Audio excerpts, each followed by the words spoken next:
So now graphic presentation of data is the next chapter that we are going to start. Graphic presentation of data means when we show the data in the form of the graphs, in the form of the graph paper we use to show the data is known as a graphic presentation.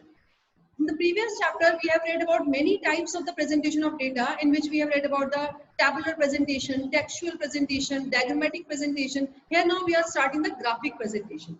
So just mark the definition.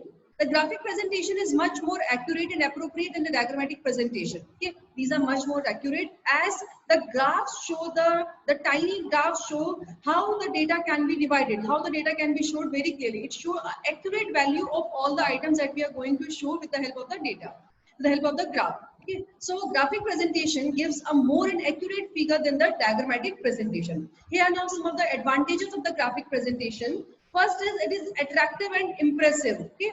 A picture, a saying is that a picture is worth of 1,000 words. Whenever we see a picture, it keeps a view in our mind. Okay, ye aisa sa tha, na? That's why we used to recall our memory with the help of the pics. Okay, so because the pictures gives it leaves a long-lasting impression on our mind. So these are attractive and impressive. It attracts a person, it attracts the viewer, and also it impresses a lot because the data is very it is very clear and also accurate. Second is simple and understandable presentation of the data. With the help of the graphic presentation, the data is simple. The complex data which is being organized, collected, presented by the various this textual presentation, but when it is shown in the graphical presentation, it is very easy and also understandable.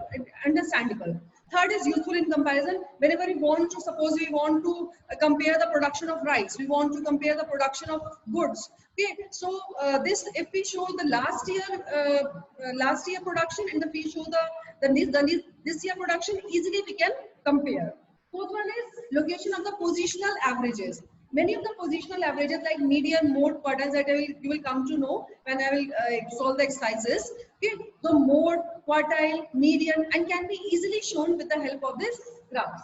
Fifth is no need for mathematical knowledge. Many times you forget the formula or you don't know the formula for calculating the median, the mode, the positional averages, quartiles. But with the help of this graphic presentation, even without the formula, you can calculate the mode, median as well as the quartiles.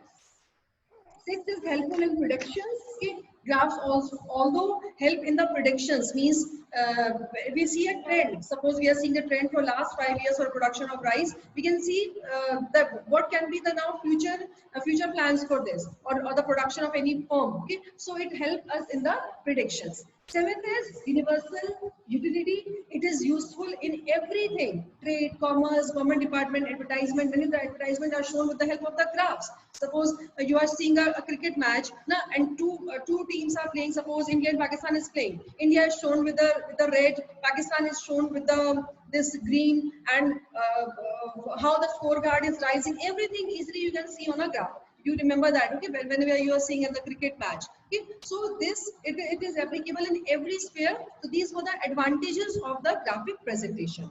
Here now we will start the types of the graphic presentation. Now all of you come to this page number 7.4. Directly only you have to learn the meaning. You have to learn the advantages. Directly you come to now page number 7.4, which shows the types of the graphs. Okay, so the first is there are two types of graph. First is the frequency distribution graph, and second one is the time series graph. The frequency distribution graph means which shows the graph of the class intervals or of the discrete series which show the graphs is known as a frequency distribution graph. This frequency distribution graph is of 5 types. First is line frequency graph, second is histogram, third is frequency polygon, fourth is frequency curve, and fifth is OGIF or the OGIF or the cumulative frequency curve. Okay, so these are the frequency distribution graph.